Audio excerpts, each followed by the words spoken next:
Hello, everyone. Welcome to our session, Technology, Tools, and Platforms. My name is Healy, and I'm here to answer any general technical questions you may have. If you have any questions for the speakers, you can write it down in the chat, which will be found at the bottom of your screen. At the end, we have time for Q&A. This session is being recorded. You'll be able to watch the recording in a few days via the website. This next section will highlight tools that support self-directed learning and competency-based learning and give us insights at the technology behind digital badging and how it integrates with micro-credential platforms.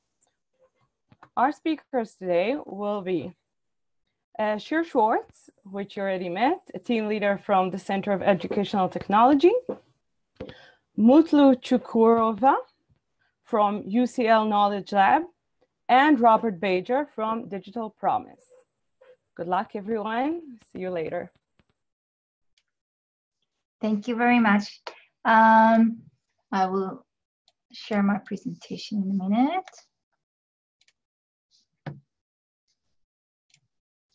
Great. So you can see that, right, Lily? Yes, I can see you. Great, thank you. So hello, everyone, again.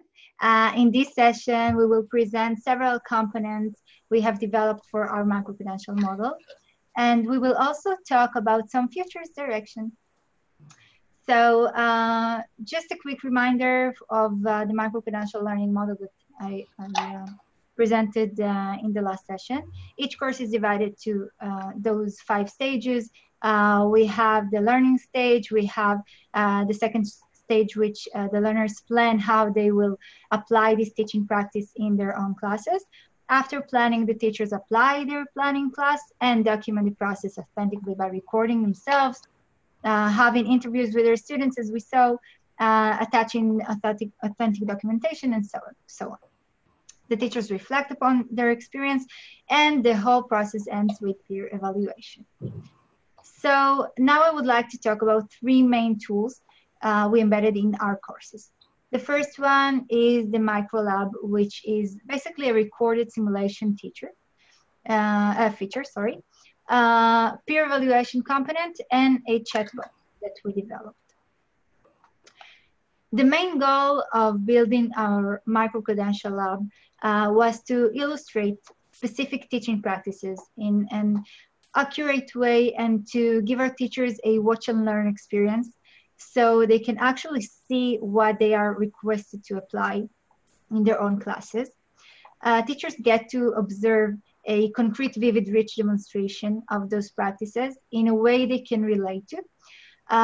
We also combine challenges, conflicts, or common teaching mistakes during those simulations so that the teachers will see an authentic situation as much as they can and learn to deal with obstacles when they will meet them.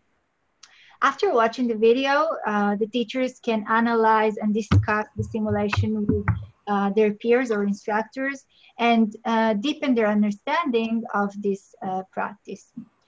One major advantage of those recordings is, of course, the ability to watch it over and over again until the teachers feel confident enough to apply it in their own classes. So before we watch an example, and I hear a microphone open, maybe Healy, it's yours. It's not mine. I'll figure out who it is and switch it off. Thanks. So before we watch an example, I just want to say that we chose to convey a sense of experiment that takes place in a learning lab in order to enable teachers to observe in a critical way and think about customizing the application of the practice to their own educational needs. These experiments are accompanied by a laboratory team, which includes a main reflector, which you're going to see in a minute. This character leads the simulation, explains the situation, and highlights some important pedagogical ideas during the videos. Let's watch this simulation together. I just want to make sure that I shared the computer sound with you. Okay. Hi, welcome to the Simulation Lab. Here we will watch several simple and effective teaching practices that are worthwhile adopting. Let's start.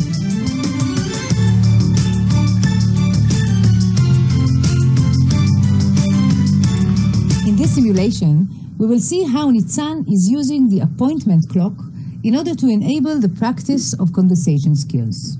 At this time, the students have already set up the appointments with each other. Let's watch the next step of the practice.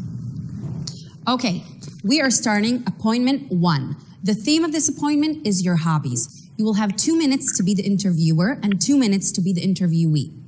When the bell is heard, you can switch roles. I remind you that you can use our reference page. Okay?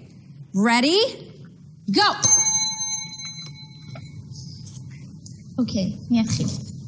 Hi, my name is Mila. Nice to meet you, Mila. My name is Daniela. Can you tell me about your hobbies? נכונים. ניצן, אני לא יודעת. You remember our reference page? I like dancing and going out with my dogs. How many times do you do your hobbies? I travel with my dogs and dance. I'll stop here because of our short time, but as you can see, they practice their conversation skills, and this is just one example, of course, of a simulation. We have many more. Some are pretty simple and some are more complicated, and then this reflector person just comes up during the video several times. So one comment about the shooting set.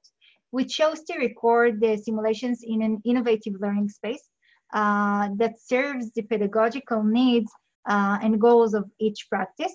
So in that way, we also give the teachers a modeling of the learning environment for their teaching practices. And we actually see in the products that our teachers upload, how they use, in a way, in their way, the spaces that they have in their classes. So it's very interesting to see how the modeling comes through. A quick brief about the peer assessment component. So that's basically a built-in component of edX. The teachers upload their full product, which includes the practice planning, authentic documentation, and reflection of the process. The peers are chosen randomly by the system, and this process happens twice a year, as I said in the previous session. The teachers are required to assess each other's work based on an accurate indicator or rubric that refers to the crucial elements of the micro-credentials. And refers, of course, to all of the stages of that model. We actually found out that teachers who participate in this evaluation tend to be pretty critic with their peers and give them an objective evaluation, a very objective evaluation, I must say. And they also feel that the peer evaluation helps them to reflect their own work and that they learn from others' experience much more, even more than they learn by their work. So I want to move to another component. We use a chatbot, a simple chatbot, which is basically a smart personal assistant, I can say, that communicates with the user through writing or voice-based conversation. We talk in online about the loneliness of the learner. So this chatbot can help in online courses or, like in MOOC-like courses as this. So this is Mika. I presented her before. So now you can see her like in her full body. I would like to highlight 3 main pedagogical advantages of the chatbots. So the first one is availability. From the eyes of the learner, the bot is available at any time. And that allows the learner to choose the best time frame for his needs when he wants to learn. The learner can choose to have a long conversation with a bot or having a multiple short conversations. From the eyes of the instructor, the presence of that bot gives the facilitator the opportunity to make time for other significant actions during the course. Another thing is the engagement and interactivity. So the active participation that required of the learner increases his ability to concentrate and allows him to persist longer in the practice. The learner attests about emotional and intellectual involvement in the learning process during the chat. And also learners want to repeat the material to improve their knowledge and practice, and to feel more confident and ready for the test or the task that they should apply. The third thing is the academic feedback and psychological value. So the bot supplies an academic feedback regarding the learner's needs. The learner can ask almost anything in order to get relevant answers in multiple forms, such as text, videos, infographics, podcasts, and so on. We tend to talk about the concept of the paradox of the empathic dummy. While the learner is aware that he's talking to a machine, after all, the dialogue framework creates an empathic and rewarding infrastructure. The bot makes the learner feel comfortable enough to make mistakes and repeat the conversation over and over again without having the sense of embarrassment that he might feel with his teacher. So this is the present, but we also make our future preparations, and Mutlu will elaborate on that now. So Mutlu, floor is yours. Thank you. Thank you, Cher. Let me share my screen.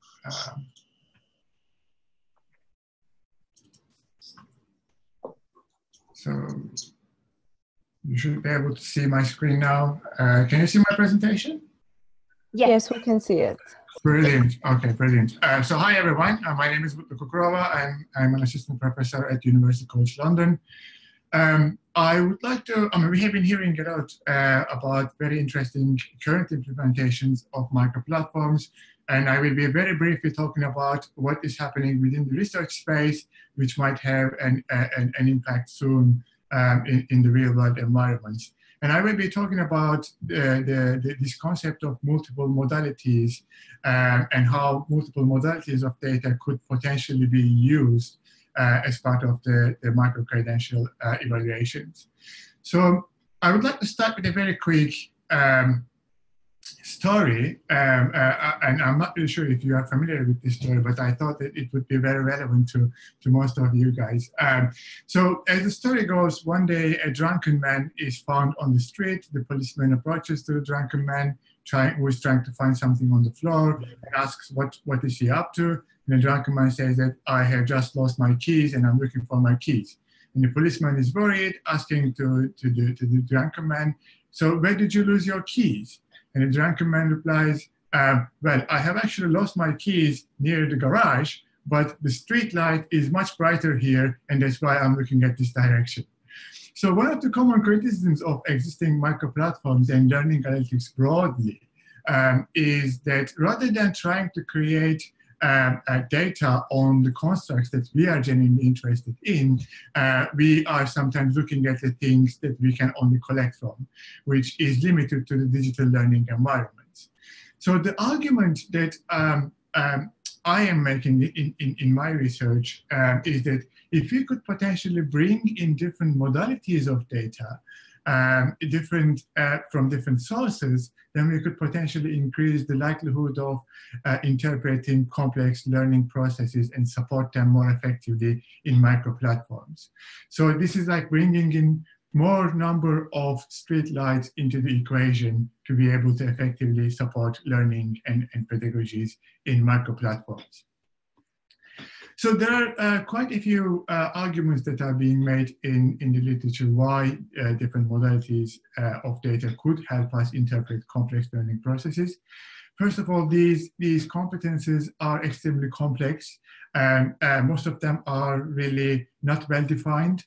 And when we are particularly considering concepts like collaboration, problem solving, supporting creativity, as a generic skill, they become a dynamic combination of skills, abilities, and knowledge. So looking at different sources of information in order to be able to support and interpret these, we could potentially monitor them as part of the micro-platforms much more effectively.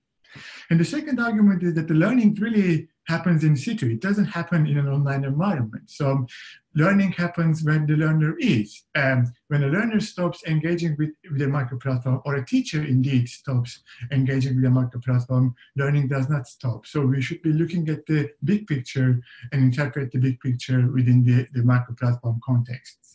And obviously these competencies are not complex, which require some kind of temporal data and continuous evaluations, which can only be achieved with multimodal data rather than unimodal data investigations. So what kind of data sources I'm talking about? Within the research field of multimodal learning analytics, people are collecting data from electrodermal activity to EEG data to brainwaves, but these are really not realistic in real-world classrooms. So I will be only talking about, very briefly, from the data that we are collecting in real-world learning and teaching environments. So we are looking at data that is coming from two-dimensional video to interpret the emotions with the face recognition algorithms. We are using three-dimensional video to be able to interpret the gestures, the movement, the body pose. We are using audio data, both for speech analysis as well as the audio analysis. And we are using more traditional log data, or the data that is self-declared by the users, like the questionnaires. So I will be giving two examples that we are currently working on. One of them is the supporting the construct of collaboration. Within the part of a large-scale collaborative research project, we have designed this learning analytics system, which you can see that is quite researchy. It's not really very technology-wise commercially ready, but you can see that there are multiple sources of data collection points, including three-dimensional data and two-dimensional video data, as well as the logs of the engagement within the online platform. And there is a self-declared data collection tool in the middle where students or teachers are declaring their emotions. And we were particularly interested in investigating those open-ended student activities because it is quite challenging to interpret collaboration or problem-solving skills within these dynamic environments. So this is how it looks in real-world classrooms. As you can see, it's like a furniture-like engagement, and students are standing up and they are trying to design, as part of their task, an innovative and interactive toy. And they are using some physical computing kits, Arduino-based kits, which we collect a log data from, and they are working together to create a design task. On the right-hand side, you can see secondary school students basically working on the task of designing an interactive hamburger. It's like with lights and LEDs lighting up the design of a hamburger. And for the tertiary level students, for the university level students, we have worked with slightly more complex tasks as well as more complex coding activities. But the essence of collaboration was exactly the same. So what can we do with these different multiple modalities of data? As Sheer has been presenting, the actual learning classroom environments are extremely varied. So the first thing that we were actually looking at, could we make sense of this complex learning environment and optimize the interactions of students? So we have used this proxy data from the students' classrooms in order to be able to interpret the number of interactions that are happening among the students as well as between the students and teachers. So it was quite interesting, and we have identified that certain types of furniture and certain design of the furniture leads higher number of interactions. For instance, those tables that are higher and round, around which students can stand up to work together rather than sitting around a rectangular table with chairs, lead to much more number of interactions among the students. Well, obviously, the high number of interactions does not necessarily mean that they are effectively collaborating, but it is a necessary condition for collaboration to be able to interact. As a next step, in order to be able to make sense of the actual learning process of collaboration, we started looking at their two-dimensional and three-dimensional video data to be able to identify their passive, semi-active, and active states. So looking at their head direction and their hand movements, we were able to identify whether students are active within the collaborative activity or they are just passive, not looking at their active peers. So the way that we have defined these 0, 1, 2s, 0 was referring to the passive state, which the student is not hands-on active, also not looking at towards the direction of an activity. And the code 1 was used to define the semi-active students, those students who are not hands-on active, but looking at the direction of an activity. And the 2 code was used to code the active students who are hands-on active and also looking at the direction of the activity. So if you look at the screen on the top hand right, you can see that the student who is building hands-on is coded as 2, as an active student, and the other 2 students who are looking at the direction of an activity are automatically coded as semi-active and semi-active. So using these stages of the states of active, semi-active, and passive, we were then able to interpret those constructs that help us measure and monitor collaboration. So we were able to calculate the activity, synchronization of their activity, individual accountability of their activities, equality of their contributions, as well as the mutuality of their contributions, which are all key constructs for collaboration. And then based on this data, we were able to present to the teachers which groups need immediate attention and which groups are doing okay in terms of their collaboration. So within the last 2 minutes or so, the time that I have, I will very quickly go through another example within which our colleagues were looking at the construct of engagement rather than collaboration. And this is relatively a more straightforward tool that is that can be already implemented in micro-platforms currently. And the colleagues were looking at data that is coming from 2 modalities: the appearance data from the camera of the students' computers, and the context and performance data, which is basically the log data that is coming from the platform engagement. Based on the appearance data, the camera data, they were able to identify the emotional states of the students as satisfied, bored, or confused. And based on the platform data, the log data, they were able to identify whether the students are on task or off task. And then they merge these 2 pieces of information to reflect the behavioral states and the emotional states to be able to judge whether each student was engaged with the online platform or they were not engaged, or they were maybe engaged, so they needed to be checked by the teacher. And they have designed these beautiful visualizations to reflect back to the teachers to help them improve their practices. So you can see that each student is color-coded as red, green, and yellow. So those greens are actually engaged with the platform, but those red ones are not engaged with the platform. And the yellow ones may be engaged depending on the context. So teachers were able to actually click on each student to be able to identify their history of their engagement, as well as their current emotion states and the likelihood of their emotions. So this is the context within which the study was implemented. And I wanted to very briefly show you the results, which are actually quite promising, because with the help of this kind of multimodal data and the ability to interpret higher tier constructs like collaboration and engagement, the teachers' pedagogy were highly influenced in real time. So if you look at these figures, and I don't want you to get into the details, but the core idea here is that the amount of time each student each teacher spends on close monitoring, so literally going next to a student, standing up next to a student, and monitoring them for an amount of time to be able to judge whether the student is engaged with the platform or not, has decreased significantly.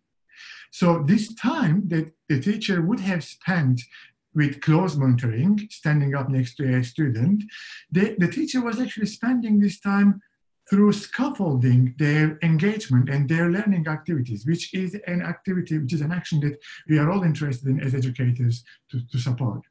On the other hand, from the student's point of view, in terms of the emotional states within the treatment condition where the automatic detection of engagement was used, the board state, the amount of time each student spent on the board state was statistically significantly less than the control group.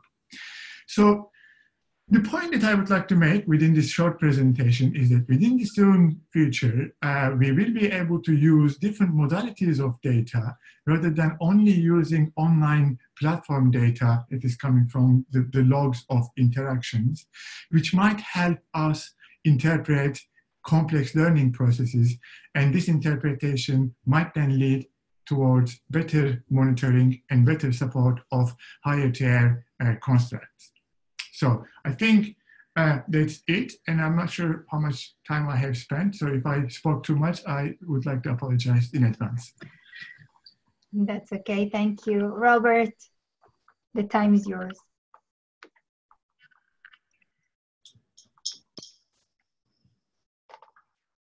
Hello, can everyone hear me? Yes, we can hear you. Okay, great. So I'm just going to share my screen without further ado.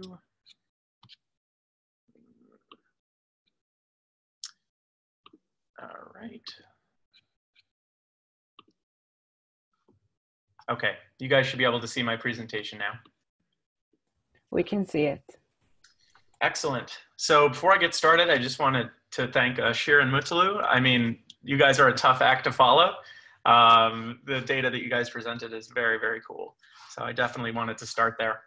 So my name is Robert Bajer, and I'm the technical project manager for the Educator Micro-credentialing initiative. Give me one moment to make sure that I have captions on. Okay, there we go.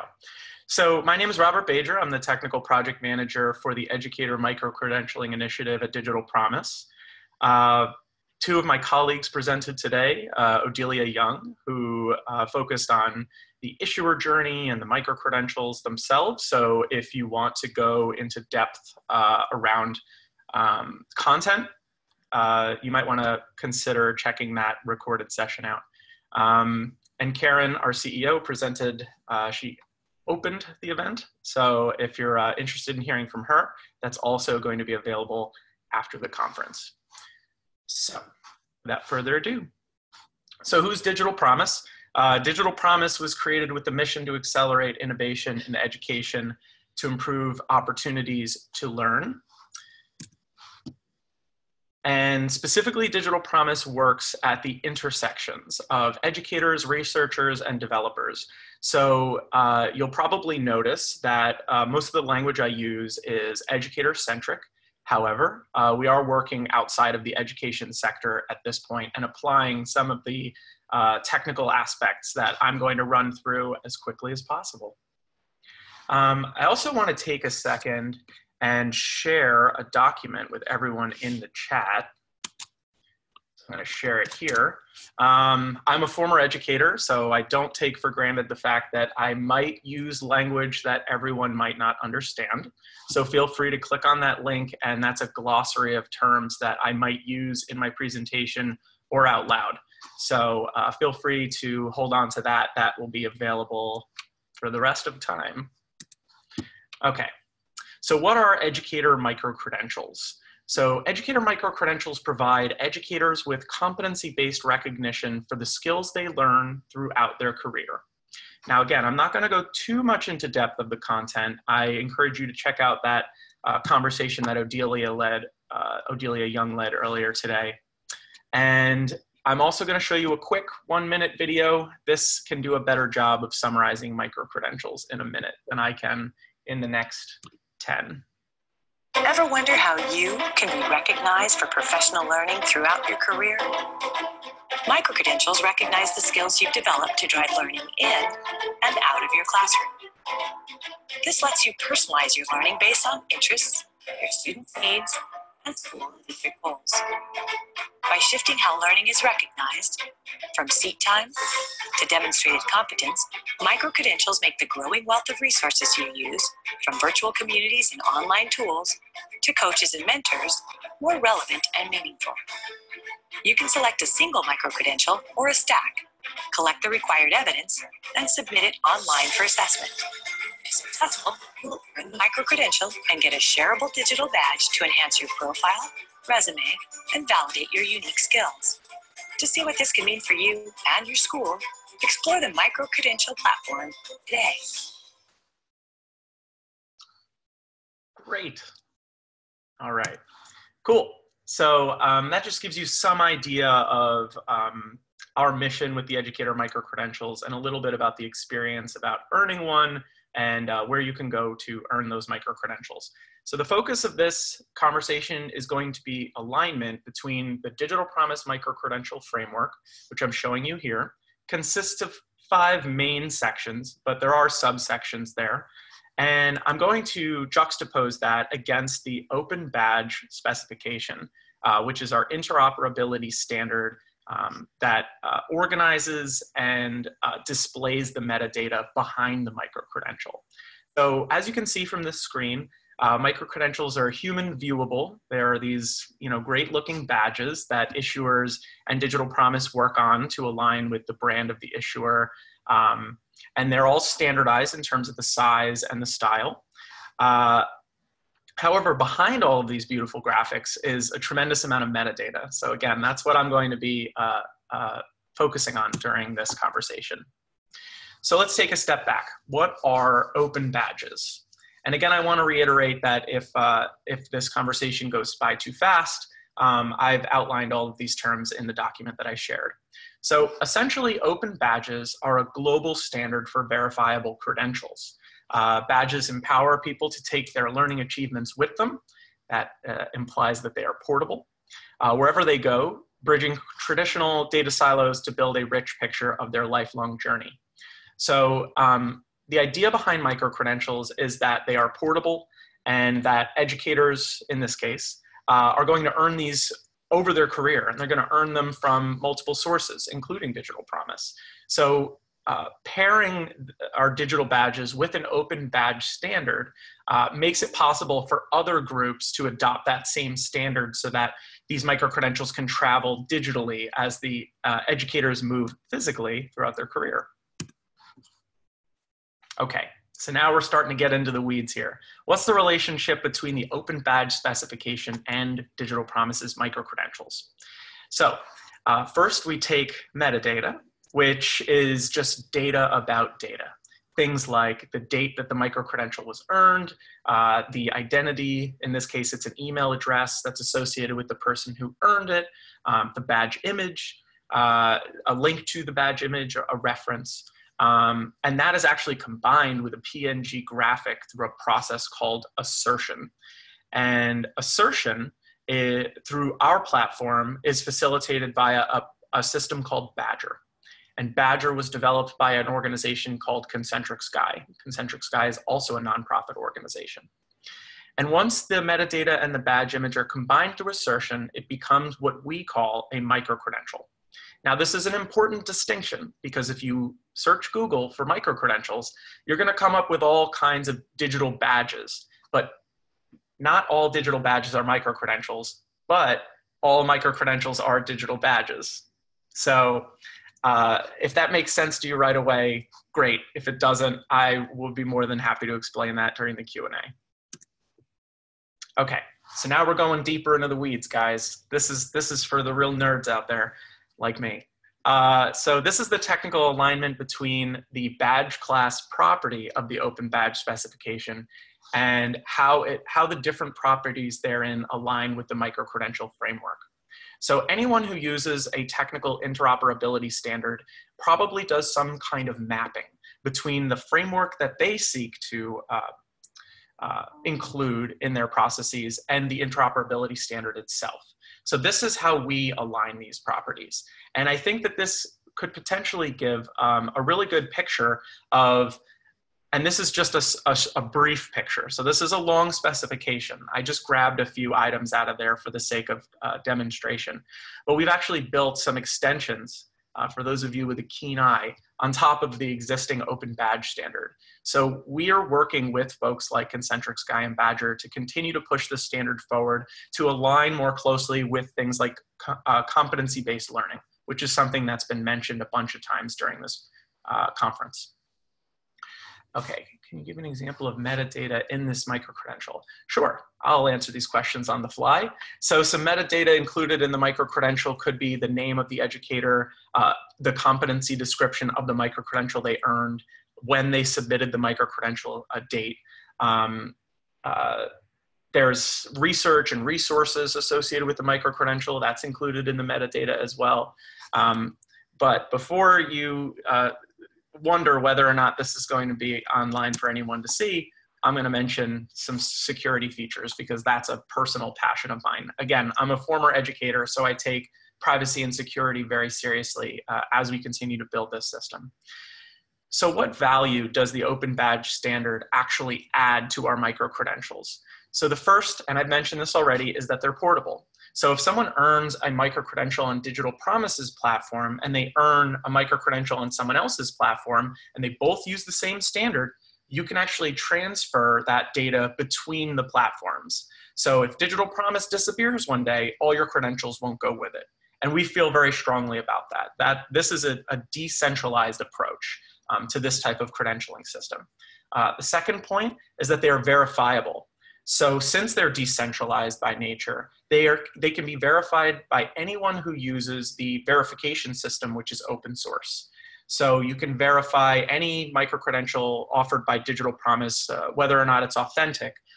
Using Digital Promise works with Concentric Sky and Badger. They have their own verification system. But other systems have verification aspects of them as well. The third is that they're personalized. So you probably picked this up when I was describing the metadata, but every micro-credential is unique. If I, an educator from New Jersey, earn the same micro-credential as someone in Israel, they will be the same micro-credential, but the metadata will be different because the demonstration of competence is different. Finally, they're on demand. So this is a digital platform. We know that educators keep weird hours depending on where you are in the school year. So whether you're logged in at 1 a.m. or 1 p.m., you'll be able to access the micro-credential catalog and prepare your submission. And finally, they're shareable. So since these are digital assets, a really great feature of that is the fact that you can share them. So right now through our platform, we allow folks to share their awards through Facebook, LinkedIn, Twitter, and through direct email. Now, I want to go a little bit into that email option because of the security. I'm sorry to interrupt you, Robert. I just want to tell you guys that we only have 5 minutes left and we don't have any time left for questions. So just for your information, sorry, and thank you so much. You can carry on. No worries.